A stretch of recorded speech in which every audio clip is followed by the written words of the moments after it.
Shabbat Shalom a todos. Qué alegría volvernos a encontrar en este Shabbat. Quiero hacerles una invitación a todas las personas que están conectadas en este momento por Facebook con nosotros, a los que nos acompañan de otros países, de otras ciudades. Queremos darle la bienvenida. Queremos invitarle a todos a que visiten nuestras páginas www.javerinjaverot.com. Nos encuentran por YouTube, por Facebook como Javerín Javerot. En Instagram nos pueden encontrar como @JaverinJaverot y por podcast para que puedan escucharnos las enseñanzas por Javerín Javerot y las redes por Apple Podcast, Spotify, Anchor y Deezer. Mis amados, es una alegría que nos volvamos a encontrar en este Shabbat. Se termina el ciclo de estudio del libro de Vaikra. Y para hoy tenemos una enseñanza doble. Esta enseñanza se llama Bear Bejucotai. Esta parashá vamos a encontrar varias cosas. Lo primero que debemos decir es que Bear significa en el monte. ¿Por qué? Porque allí fue donde el Eterno le entregó toda la Torá a nuestro maestro Moshe en el monte Sinaí para que la transmitiera a todo el pueblo de Israel. Y Bejucotai significan mis mandamientos o mis ordenanzas. En la Parashá Bear, el Eterno ordena en el monte Sinaí por medio de Moshe que se debe dejar descansar la tierra en el séptimo año. Tampoco se debe recoger fruto, ni se debe cosechar nada durante ese año, durante el séptimo año. El descanso de la tierra, todo lo que produzca la tierra durante ese año, ese séptimo año de descanso, es para que las personas, todas las personas puedan tomar del fruto que da la tierra y aún para que los animalitos puedan comer de ese mismo fruto. También se ordena contar 7 veces 7 años, para un total de 49. Y el día 10 el día 10 del séptimo mes se proclamará bajo el toque de shofar año de jubileo, año de Yobel, es en hebreo. ¿Qué pasa durante este año? Exactamente como en el año séptimo, se le da descanso a la tierra. De la misma forma no se puede cosechar, no se puede sembrar, no se puede hacer nada de esto. La tierra debe descansar. Pero además, el Eterno nos permite que en ese año haya libertad de las personas que están trabajando en servidumbre, las personas que han tenido deudas se pueden redimir, personas que tengan sus casas en hipotecas, sus tierras, todo eso es devuelto a sus dueños independientemente de cómo esté la deuda, no importa, en ese año todos los bienes se tienen que devolver. Eso es lo que sucede en el año de jubileo. La Parashá Bejucotai nos enseña que nosotros debemos, cuando hacemos unos votos delante del Eterno, cuando prometemos algo, algún bien, no debemos fallar en lo que estamos ofreciendo. Y el sacerdote da un monto a ese voto, puede ser una casa, puede ser la finca donde ellos cosechaban, animales o la misma vida de la persona, y el Cohen ponía un valor a eso, y si la persona deseaba redimir cualquiera de estas propiedades o lo que había ofrecido, entonces tenía que dar el valor del cual el Cohen ya había dado, había puesto una tasa, un valor, y añadir una quinta parte de esto. Es un poquito complicado ese tema, pero con la ayuda del Eterno, de pronto el otro año o en otra oportunidad podremos tocar ese tema. Ahí termina la parasha. Eso es un breve resumen que ustedes pueden encontrar en nuestra página de internet. Allí está todos los resúmenes de cada parasha y se envía desde el principio de la semana, pues para que ustedes puedan tener acceso a él y puedan ir estudiando durante la semana.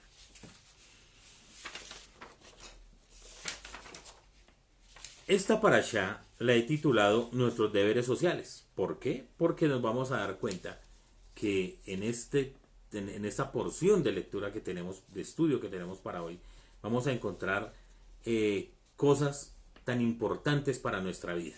Entonces vamos a empezar a desarrollar esta paracha.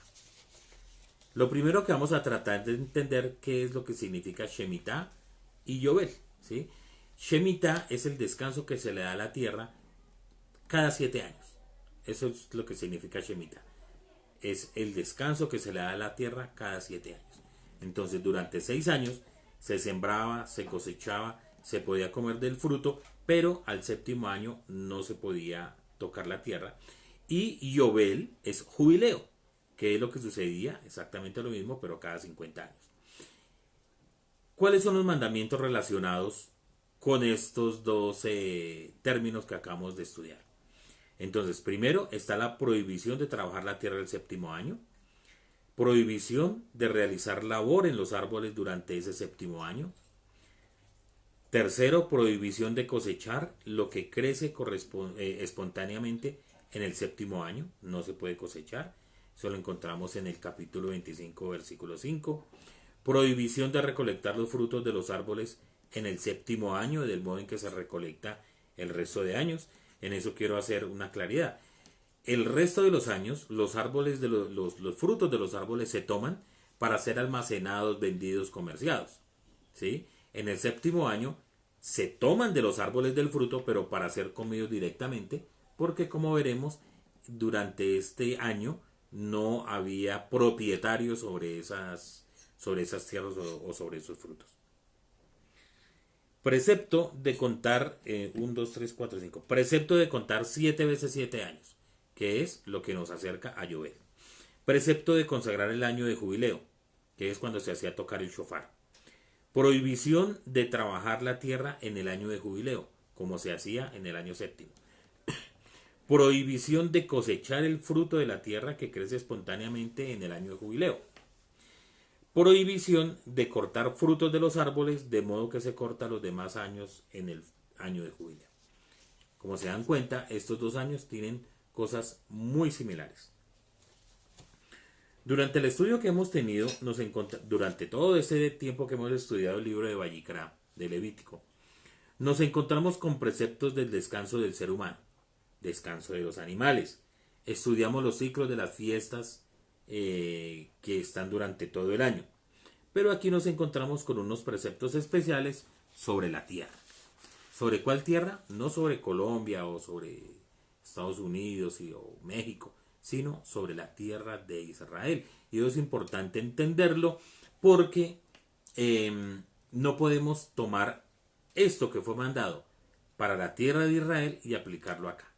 Aunque sería fabuloso que en todas las naciones del mundo se le diera descanso a la tierra, porque la tierra se cansa de dar y de dar y de dar y de dar sustento para todo el mundo. Pero esto básicamente es para la tierra de Israel. Son varias las interpretaciones que se le han dado a este mandamiento del descanso de la tierra, ¿sí? ¿Qué dice, por ejemplo, Maimónides?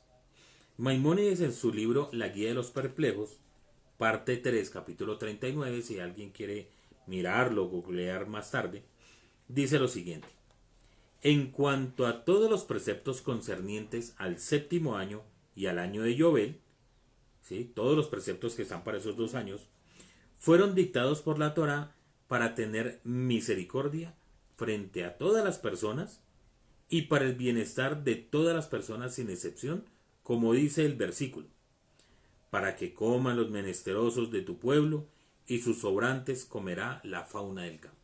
Eso lo encontramos en Éxodo 23:11.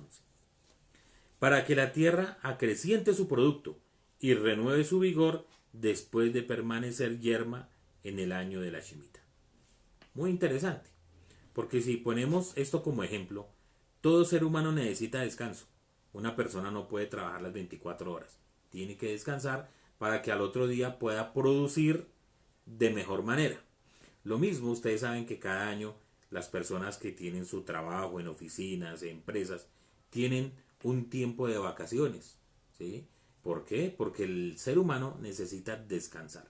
Después de este tiempo de vacaciones, llega con nueva vitalidad, con nuevas ideas y con nuevas fuerzas para producir en el campo que se desarrolla. Lo mismo sucede con la tierra. La tierra nos da sustento durante todos los días, todos los días, todos los días, todos los años. Pero la tierra se cansa. Y es por esa razón que cuando un fruto de la tierra, una naranja que nace de un árbol que viene de la tierra, una manzana, cualquier producto de la tierra en este momento no tiene la misma cantidad de proteínas, de vitaminas, de minerales que podría tener ese mismo fruto hace 3000 años o hace 2000 años o sin ir mucho más lejos, hace 50 años. ¿Por qué? Porque no dejamos descansar la tierra. La tierra se ha contaminado, todo está lleno de fertilizantes, de fungicidas, se le ponen un poco y una cantidad de químicos que la tierra se ha empezado a cansar. Y ya, aunque sigue dando frutos, no da los mismos frutos de la misma calidad que daba años anteriores. Por eso el Eterno ordena que a la tierra hay que dejarla descansar, hay que dejarla reposar.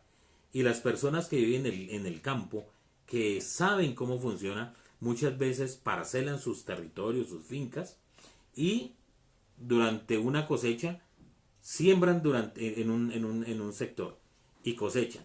Y para la próxima cosecha utilizan el otro pedazo del campo y dejan descansar la que acabo de dar la tierra, el fruto que acabo de dar. Y así van turnando y eso hace que el producto sea muy bueno, que sea excelente. Por eso dice Maimónides que el Eterno dio esos mandamientos para que la tierra pueda descansar y que vuelva a generar un fruto de buena calidad y por la misericordia que el Eterno tiene para con su creación. Esta opinión del maestro Moshe ha despertado una fuerte reacción de otros exégetas, otros estudiosos, entre ellos Abarbanel. Abarbanel da una declaración muy sencilla. Dice que en verdad la cosa no es así. Eso fue todo lo que declaró. O sea, para él no es lo que dijo Maimónides. Pero ya, no nos dio una explicación. Entre lo que busqué, no dice nada que contradiga totalmente lo que dice Maimónides. El rabí Isaac Arama, en su libro Akedah Isaac, en el capítulo 89, rechaza también la interpretación de Maimónides, citando en su apoyo un texto talmúdico que él interpreta. No tenemos el texto talmúdico. Sin embargo, los exégetas expertos concuerdan con la primera razón esgrimida por Maimónides. O sea, las consideraciones de tipo social que la Torá prescribe en este caso. Entonces, como nos damos cuenta, todos estos mandamientos que se están dando acá tienen que ver con un carácter social. Porque si el pueblo no tiene que comer, todo se acaba, todo se daña. Por su parte, Ibn Ezra, otro famoso comentarista, en su comentario a Devarim 31:12, vamos a leerlo, Devarim 31:12, que es Deuteronomio para los que lo pueden buscar, dice lo siguiente.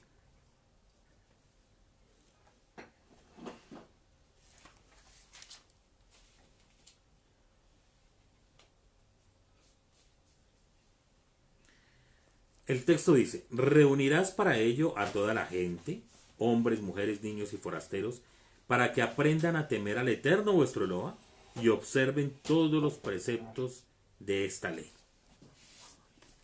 Entonces, ¿por qué dice este comentarista Ibn Ezra que es ese tiempo, el año de Shemitah y el año de jubileo? Nos recuerda que la finalidad de este año sabático es liberar al hombre del trabajo de la tierra para que pueda dedicarse al estudio de la Torá y a la elevación del alma. Y esto es muy interesante. ¿Por qué? Porque durante este tiempo en que la tierra no se trabaja, en que la tierra se deja quietica, el hombre no tiene que trabajar. Estamos hablando de hace 3000 años, ¿no? Donde todo el funcionamiento del pueblo de Israel consistía en la parte agrícola, ¿sí? Entonces, todas las personas que dedicaban a este tiempo durante todo este tiempo que tenía que dejarse la tierra quietica, las personas tenían mucho más tiempo para dedicarse al estudio de la Torah y de la elevación espiritual. Por último, el mismo rabino Isaac Arama, que dijimos el autor de la Queda de Isaac, insistirá ante el hecho de que ese precepto también tiene como finalidad evitar que el ser humano se sumerja en el materialismo. Entonces hemos encontrado ya 3 razones que dicen los sabios. Primero, dice Maimónides que es por una razón social, ¿sí? Porque la tierra tiene que descansar para que genere mejor fruto y la gente pueda disfrutar de la riqueza que da la tierra, es decir, de la misericordia del Eterno.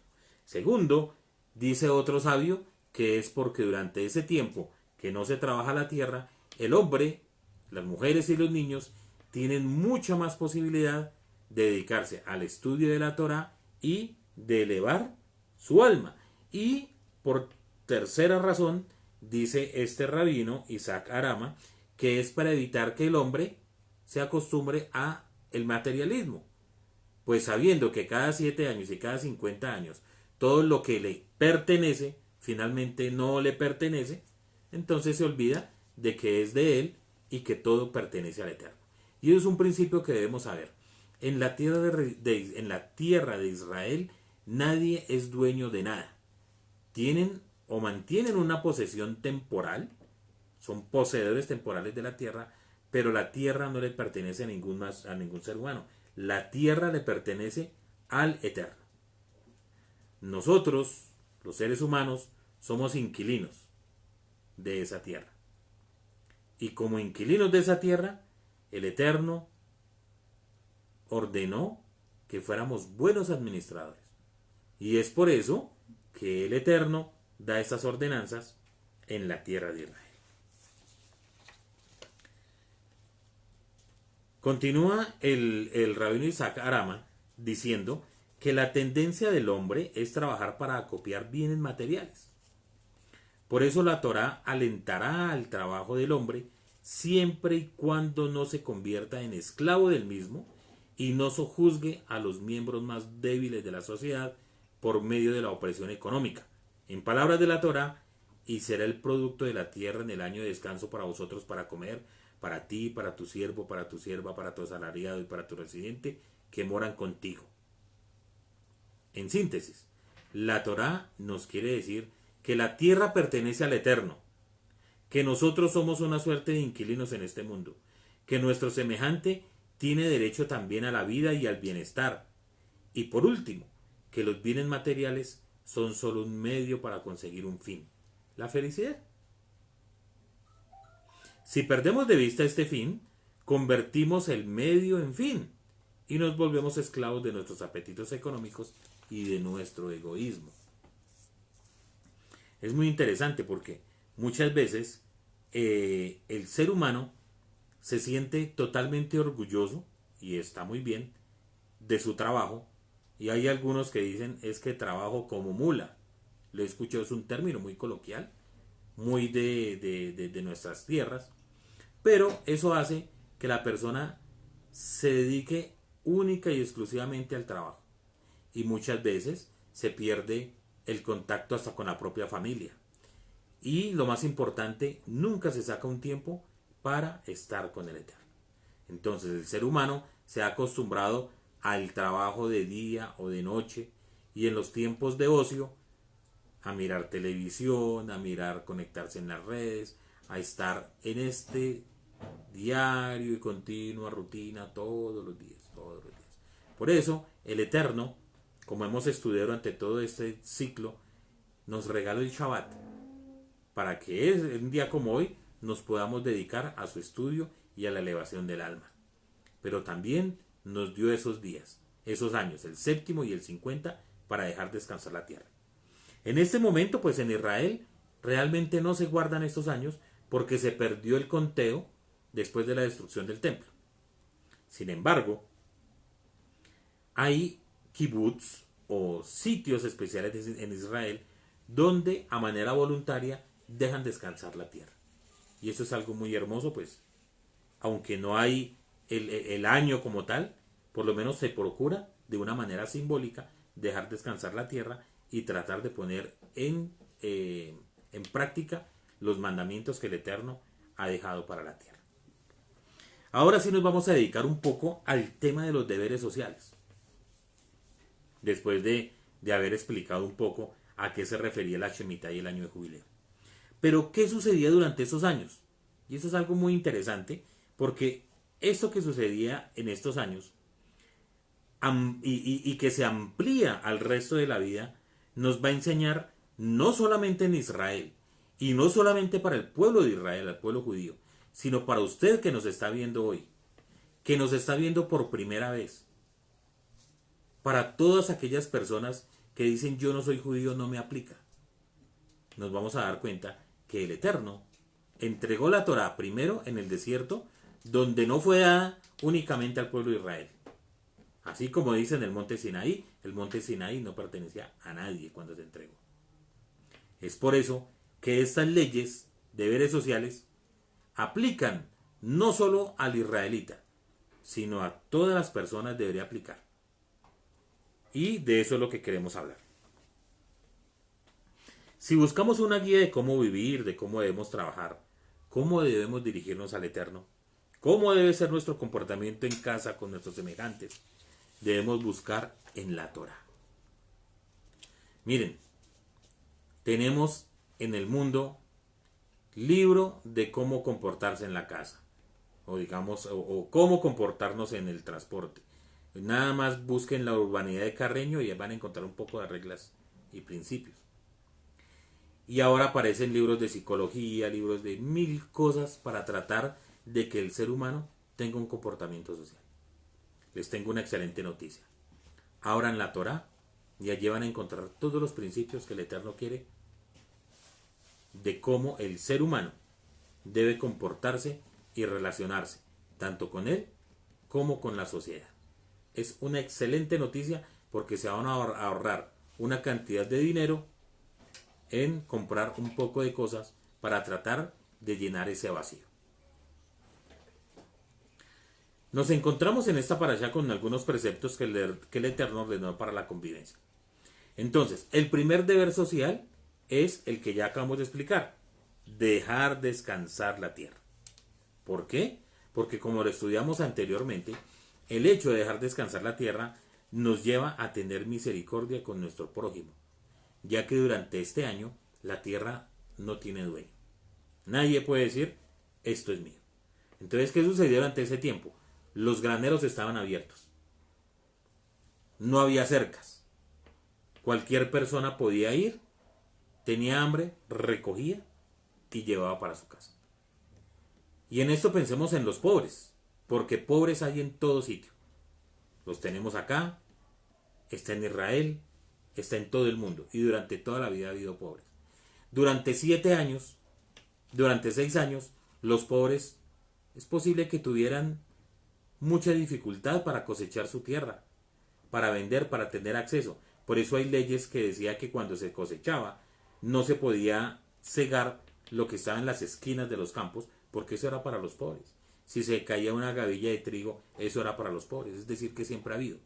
Pero durante esos 6 años, el dueño era dueño y el pobre era pobre. Y el asalariado era asalariado, y el que era siervo era siervo. Pero durante este año, el séptimo y el 50, no existía esa clase social. Todos podían ir a tomar de lo que daba la tierra.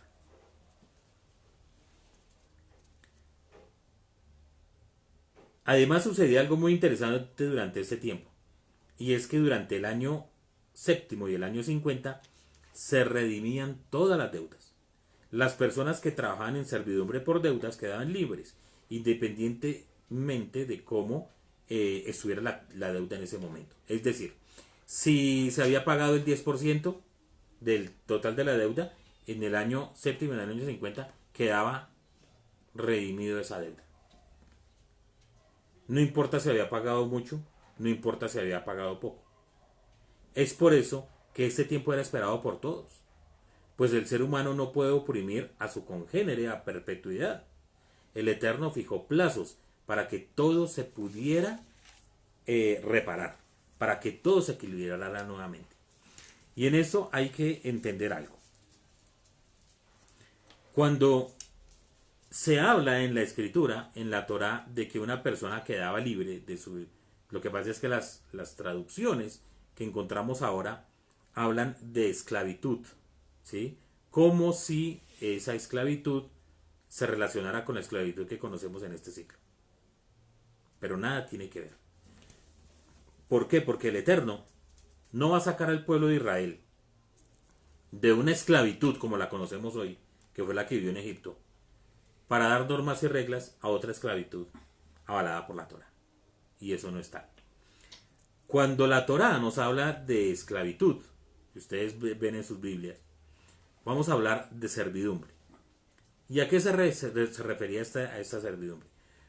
Eso se refería cuando una persona entraba en problemas única y netamente económicos. Cuando una persona ya quebró, no tiene ni para el sustento, entonces se ofrecía para trabajar en la finca, en la propiedad de alguna otra persona, sin paga. Pero ¿qué hacía el que adquiría esa servidumbre? Tenía que ver por ese siervo como si fuera su propio hijo. Es más, muchas veces como que evitaban de tener un siervo, porque todo lo que tenían, las ventajas que tenía el siervo, eran muy grandes, ¿cierto? Pero no es bueno vivir en la servidumbre. A nadie le gusta ser siervo de nadie. Por eso el Eterno permitía que durante este tiempo se trabajara y al séptimo día o al séptimo año o al 50 quedaban libres.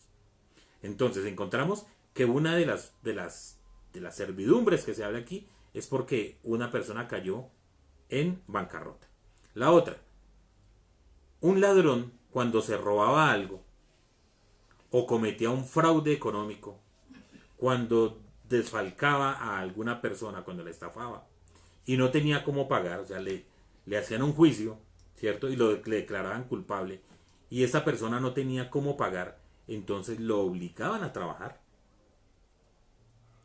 bajo bajo la persona a la cual había estafado, y tenía que trabajar sin paga hasta cuando terminara de cubrir lo que se había robado o por lo que había hecho ese fraude, ¿cierto?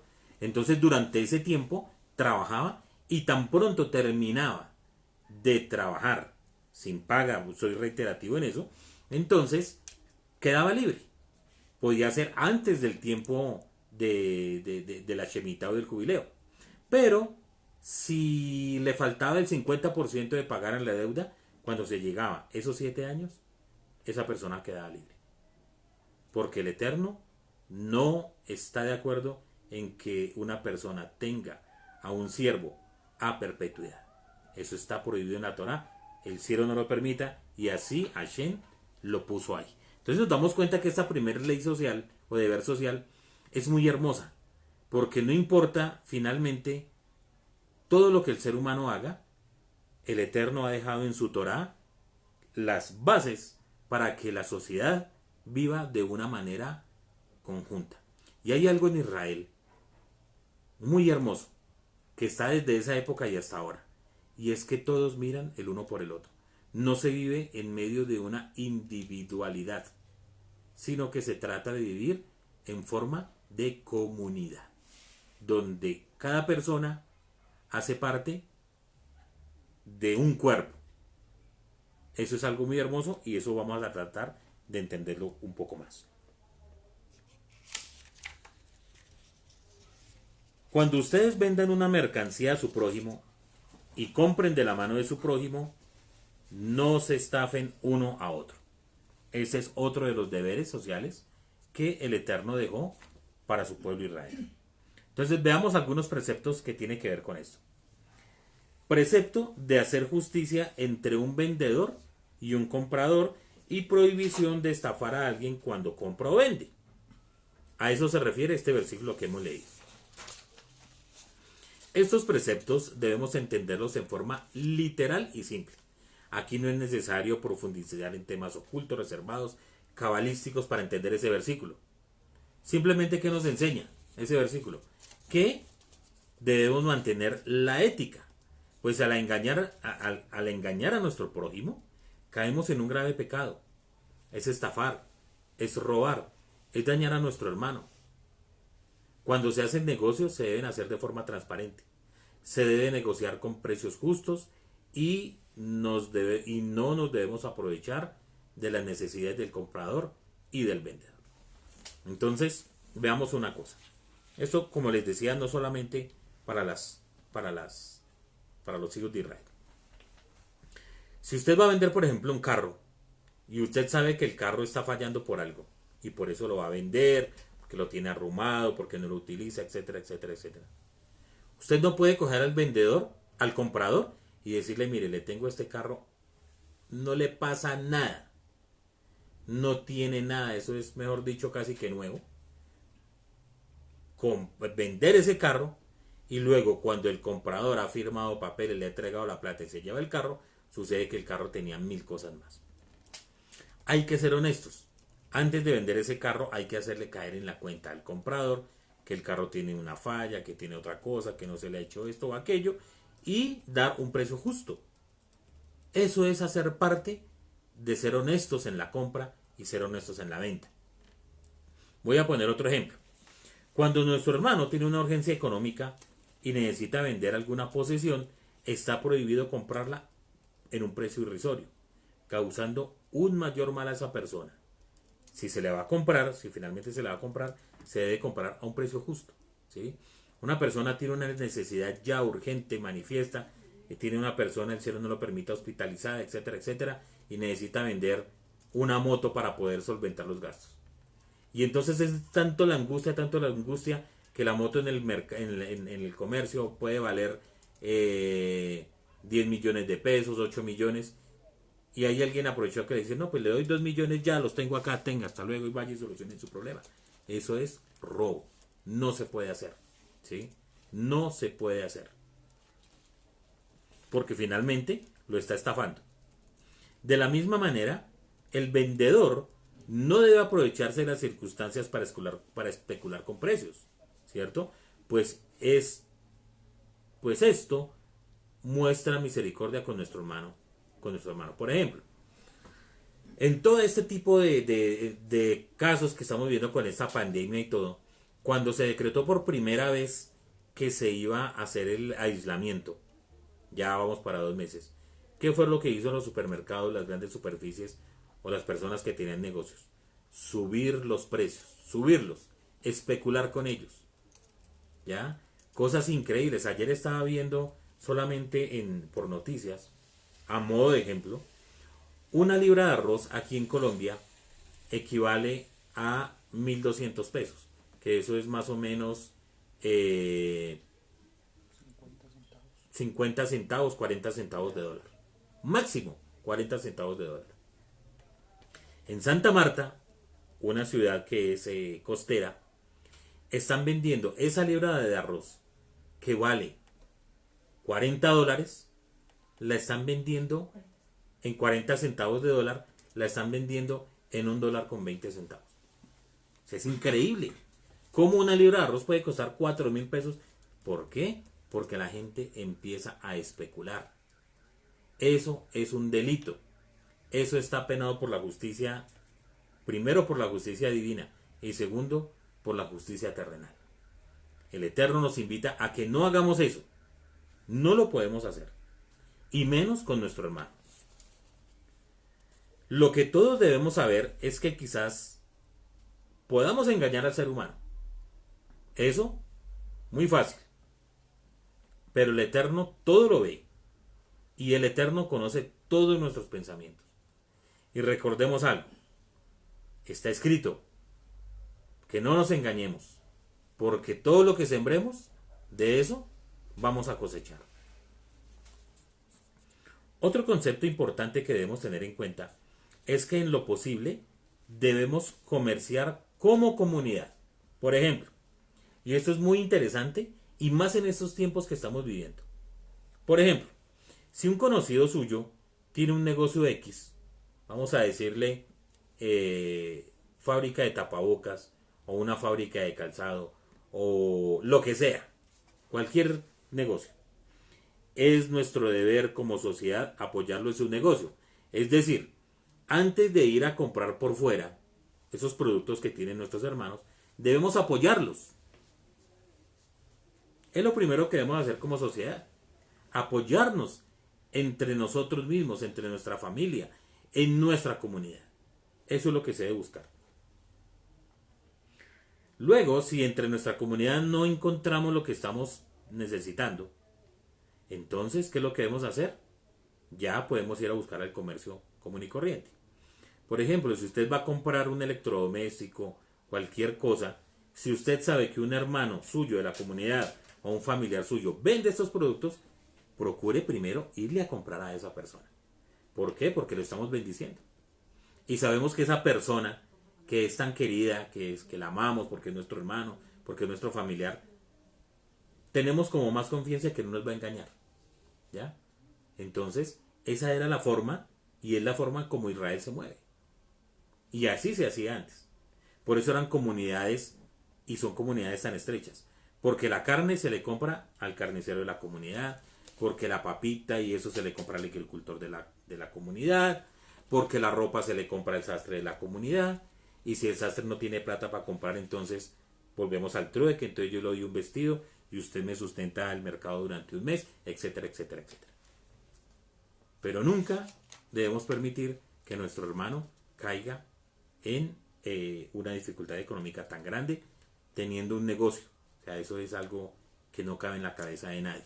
Entonces el Eterno nos enseña y nos ayuda y nos instruye para que nuestro deber sea primero mirar a nuestros hermanos. De aquí, de este mandamiento, del de no engañar a nuestros hermanos, se derivan otros principios. Por ejemplo, es nuestro deber que nuestro hermano no se empobrezca de tal manera que tenga que vender su posesión. Es nuestro deber ayudarle en los tiempos, cuando fue dado este precepto, el hermano o pariente más cercano tenía la obligación de redimir la deuda para que el hermano no tuviera que venderse como siervo a otro israelita o como esclavo a un gentil. El Eterno nos insta a que veamos que ninguno de nuestros hermanos, vuelvo al tema, ni familiares, ni hermanos de la comunidad, entre en un default, entre en una quiebra. No. Es responsabilidad de todos tratar de ayudarlo, de que saque su cabeza adelante. Incluso la Torah dice que cuando una persona entraba en un tema tal de pobreza, era obligación de la comunidad llevarlo a vivir a una de sus casas y mantenerlo. Hasta que otra vez volviera a reaccionar. Que su negocio volviera a ser próspero. Que por lo menos pudiera vivir. ¿Sí? Entonces por eso les decía que era muy importante esto. Porque en especial las personas que servían como, valga la redundancia, como en servidumbre, eran personas que habían cometido un desfalco económico. Es decir, en su mayoría eran personas que habían cometido robo o habían hecho algún delito financiero. ¿Sí? Porque cuando una persona entraba en una crisis económica sin haber robado, sin haber hecho nada de esto, la misma comunidad no dejaba que esa persona quedara en la quiebra, sino que entre todos lo ayudaban para que saliera adelante con esto.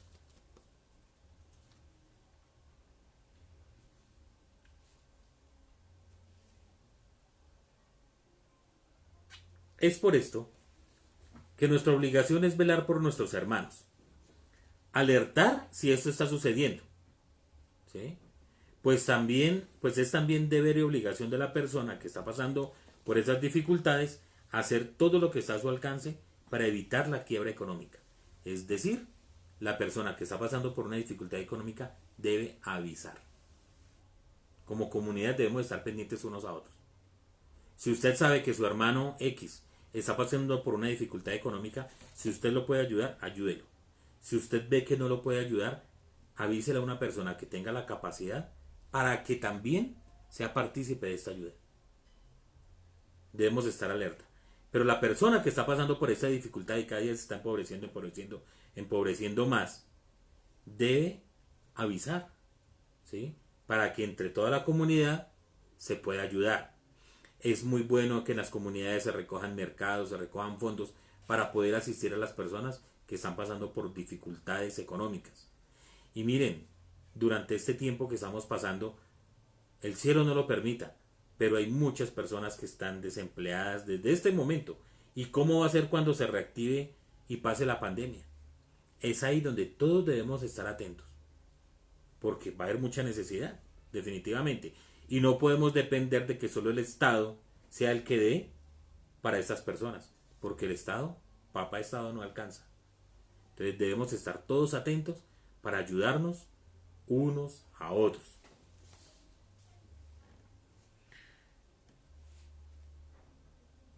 Pero esta persona que está entrando en esta situación económica no se puede aprovechar de la bondad de la comunidad para vivir atenido a ellos. Como se dan cuenta, esta clase es muy bonita porque nos está mostrando las obligaciones que tenemos todas las personas, derechos y deberes. Derechos y deberes. Estoy pasando por una situación difícil, sí tengo que avisar porque no me puedo morir de hambre y tengo familia, cada cual tengo que sostener. Pero tengo que hacer todo lo posible para no quedarme ahí. Y empezar a depender de que entonces como la comunidad me da, entonces pues dejemos que la comunidad me siga dando. Y yo me ofrezco del tema. No. Eso está prohibido. ¿Por qué? Porque deben recordar con que es el Eterno el que da la provisión. Y al Eterno no lo podemos ni robar ni lo podemos estafar. Conozco casos de empresarios, personalmente los conozco, que han abierto sus puertas para miembros de la comunidad, personas que están necesitadas, para que trabajen en sus empresas. Pero en lugar de ser una bendición, se ha convertido en una decepción. Pues estas personas que van a trabajar a las empresas de estos hermanos, como son hermanos, entonces llego tarde, no voy a trabajar, me pongo a rezar a la hora que no es, ¿cierto? Y empiezo a robarle el tiempo de trabajo a ese hermano que ha abierto las puertas de su empresa para que esta persona trabaje. Eso está muy mal hecho, porque mientras que empieza a trabajar, tiene que acogerse a la ley laboral que rige para este país o para el país donde tú vivas. Eso hace parte de ser honrado con la persona que te está tendiendo la mano y que está abriendo la puerta. No se pueden confundir las cosas. En la comunidad somos hermanos, por fuera también. Pero una cosa son las cosas espirituales delante del Eterno y otras cosas son la cosa laboral. Y como tal debemos respetar a esa persona que nos ha abierto la puerta y que nos ha tendido la mano. No podemos confundir las cosas. Lo laboral aparte y lo espiritual aparte. Pero también encontramos casos de empresarios que por la misma situación de que el que está trabajando en la empresa es un hermano, entonces aprovechémonos del hermano. Y entonces trabaje hasta más tarde, a ponerlo a hacer cosas que no está obligado a hacer, etcétera, y todo lo que ustedes se puedan imaginar. Entonces no, tanto de una parte como del empresario, como de la persona que está trabajando allí, debe saber que hay un Dios que lo ve todo. Que hay un Dios al cual no le podemos esconder las cosas. Los talmidín del Rebbe de Yeshua decían que debemos servir a nuestros amos. Dice así la escritura, ¿cierto? Estamos hablando, vuelvo a decir, no estoy hablando del amo del siglo XXI, siglo XX, siglo XXI, sino el amo hace 2000 años. Hay que servir a nuestros patronos o a las personas que tenemos por autoridad como si lo estuviéramos haciendo al mismo Eterno. Es ahí donde se va a ver la recompensa. Es ahí donde el Eterno va a abrir su mano y nos va a dar su parnasa.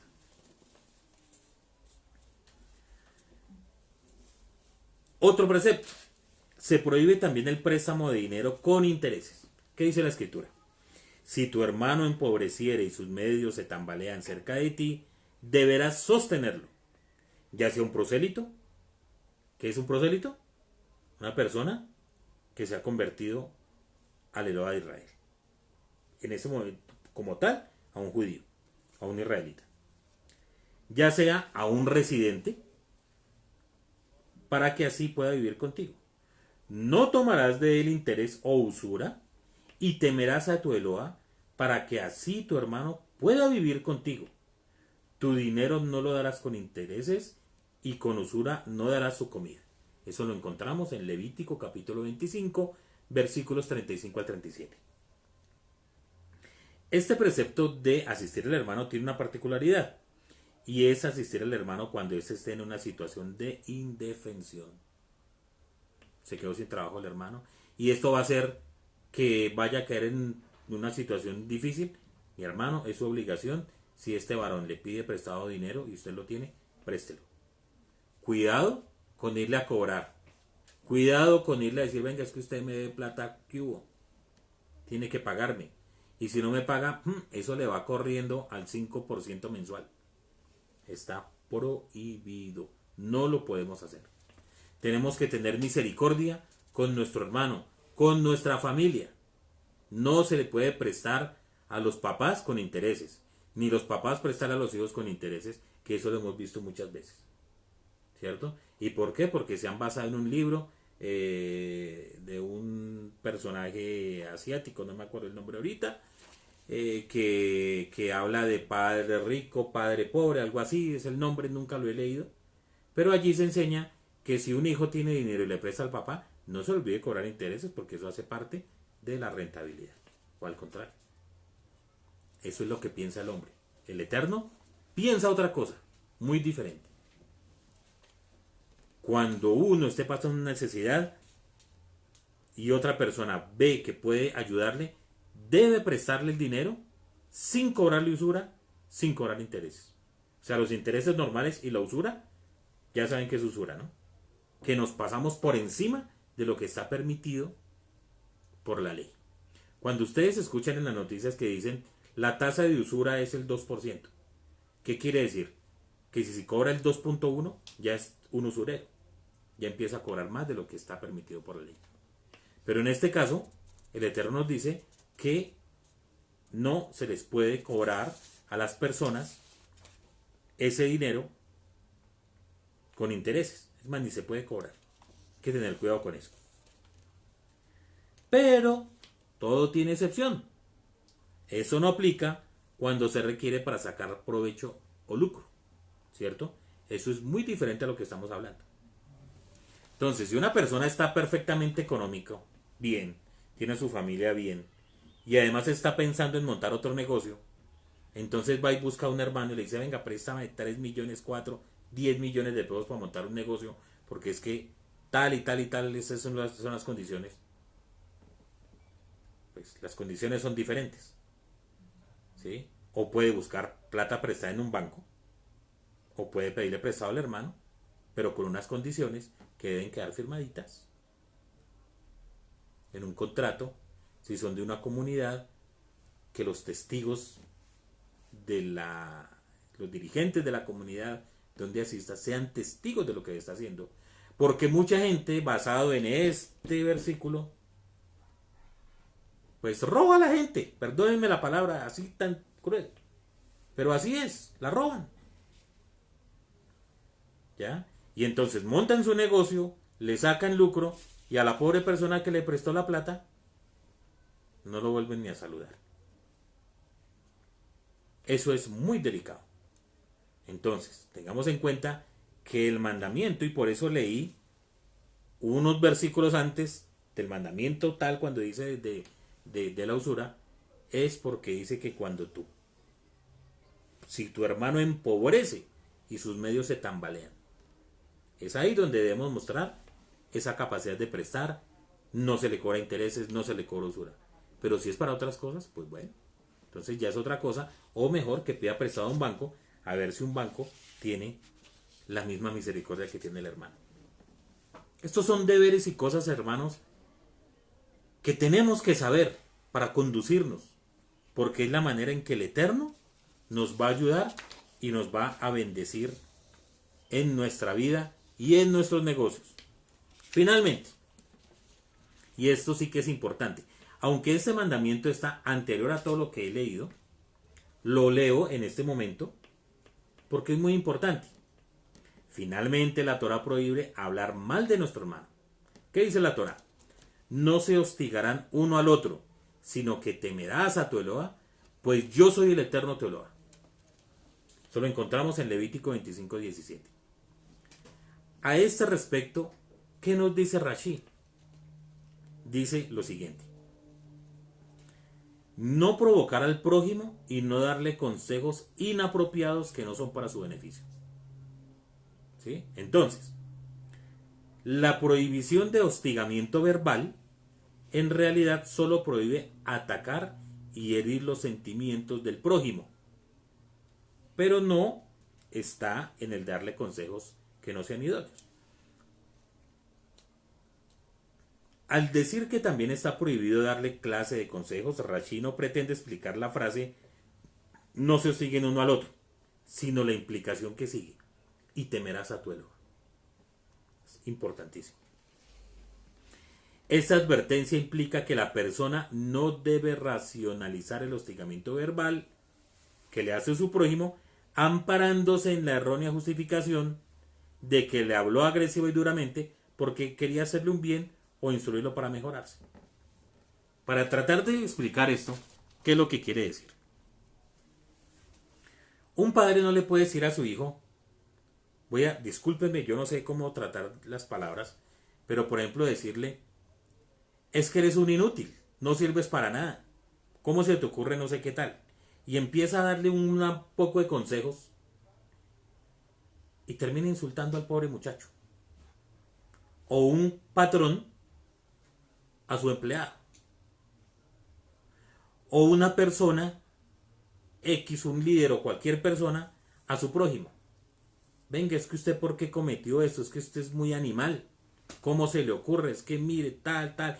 Y tratan y empiezan a darle un poco de consejos que en lugar de ayudar al hermano, ¿qué es lo que hacen?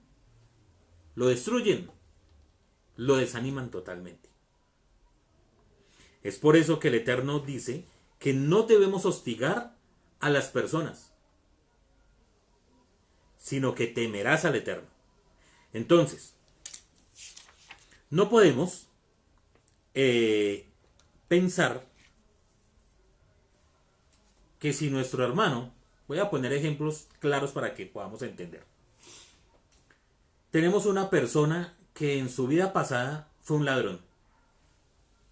Y no la pasó sino robando a todo el mundo. Y esa persona hace teshuvá, es decir, se arrepiente de todos sus pecados. Se acoge al Eterno, bendito es el Eterno, el Eloa de Israel. Se acoge al Mesías Yeshua y cambia su vida. Y empieza a asistir a una comunidad. Y se le ve que en su vida ha cambiado, que es genuino su arrepentimiento. Y llega un hermano y le dice, venga, ¿usted se acuerda cuando era ladrón? ¿Usted se acuerda cuando no sé qué? No, hagamos negocios con el hermano porque de pronto nos roba. No es que recuerde que el hombre era tal y tal cosa. No es que recuerden que ese era un borracho, entonces no le demos ni la muestra del vino. No, es que tal. Entonces eso está prohibido. A las personas no se les puede recordar su pasado. Está prohibido hacerlo. A una persona no se le pueden dar consejos en forma, como les dije, insultantes.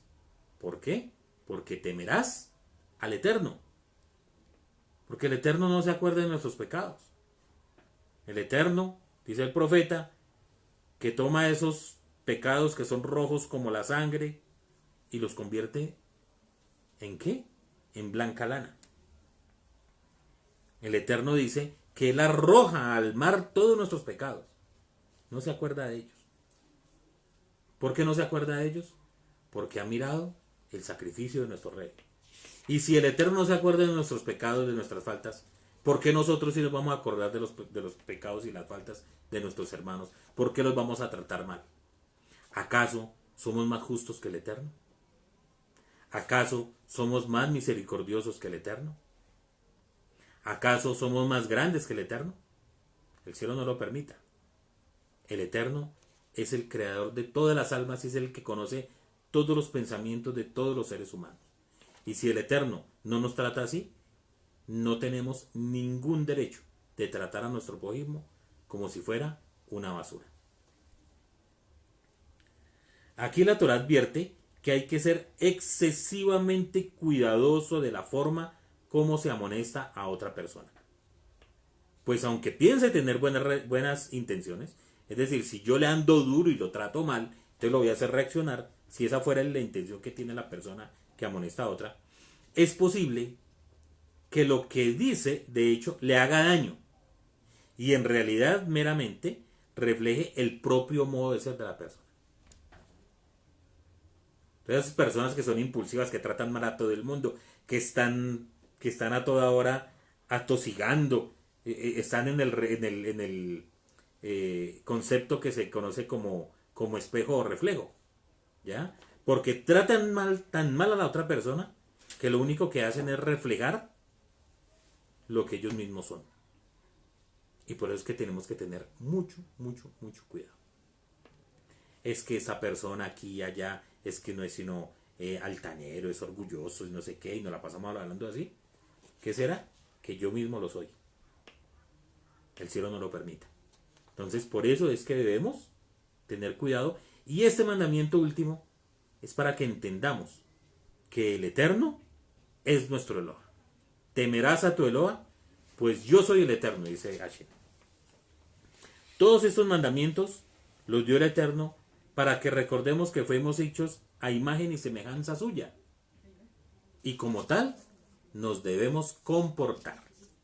Hasta aquí esta enseñanza, mis amados. Shabbat Shalom. No sé si haya preguntas, si hay preguntas. Sí, que como, si hay una definición exacta o sobre cómo se entiende al pobre en la Torá. Al pobre en la Torah.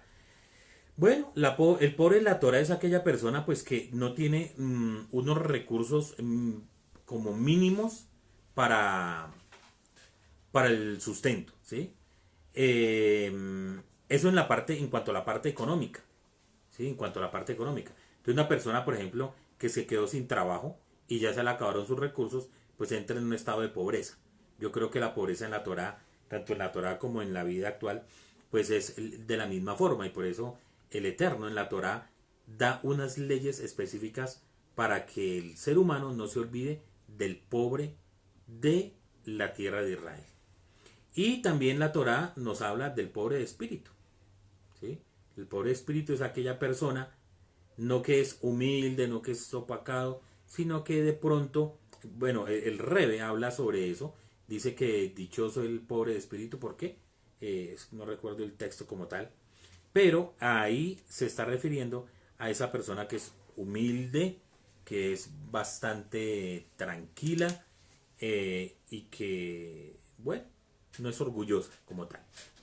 Entonces, el pobre como tal en la Torah es una persona que realmente pues, no tiene recursos, no tiene propiedad o no pueden vivir, tener un sustento como tal. Pero esa pobreza no le ha llevado al punto de convertirse en un esclavo, en un siervo.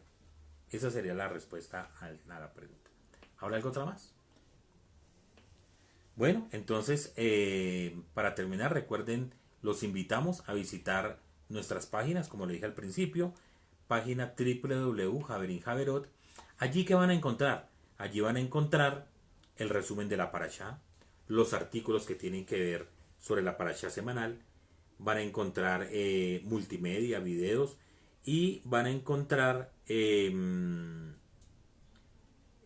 me acaba de ir las actividades para los niños. Muchas gracias, amor. Si ustedes tienen hijos pequeños, entonces pueden visitarnos allí y van descargando las actividades que semanalmente vamos a dejar allí y van a descargar esas actividades para que los niños las hagan. Esas actividades tienen que ver con la parashá semanal o van a encontrar a futuro actividades que tienen que ver con las fiestas que se acercan. Entonces, mis amados, que el Eterno les continúe bendiciendo, que tengan un hermoso y muy bendecido Shabbat. Los queremos mucho. Shabbat Shalom. Muchas bendiciones.